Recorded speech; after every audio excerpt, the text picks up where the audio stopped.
ಅವ್ರು ಹೊಡೆದಾಗ ಹೋಗಿದ್ದಾರೆ ಕಲ್ಲ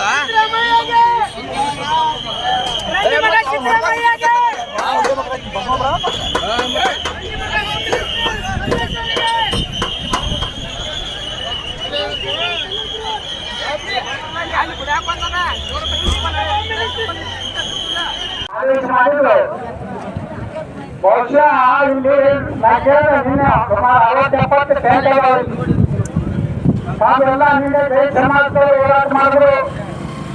ಈಗ ಮರಾಠ ಸಮಾಜದವರು ಹೋರಾಟ ಮಾಡ್ಲಾಕತ್ತಾರೆ. ನಮ್ಮ ದಲಿತರು ಹೋರಾಟ ಮಾಡ್ಲಾಕತ್ತಾರೆ. ನಾವು ಅವರಿಗೆ ಎಲ್ಲ ರೀತಿಯ ಬೆಂಬಲ ನಮ್ದಿದೆ.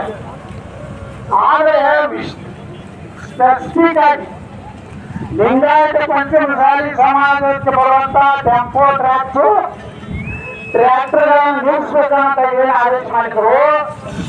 ಇದರ ವಿರುದ್ಧ ವಿಧಾನಸಭೆಯಲ್ಲಿ ಪಕ್ಷಾತೀತವಾಗಿ ನಾವೆಲ್ಲರೂ ಕೂಡಿ ದಾನಿಗಳು ಹೋರಾಟ ಮಾಡಿದರ ಫಲ ಮತ್ತು ಡಿಸಿ ಪಾಟೀಲ್ ನಮ್ಮ ಗುರುಗಳು ಡಿಸಿ ಮತ್ತು ಈ ಕಮಿಷನರ್ ಮಾತುಕತೆ ಆಗಿರೋ ಫಲದಿಂದ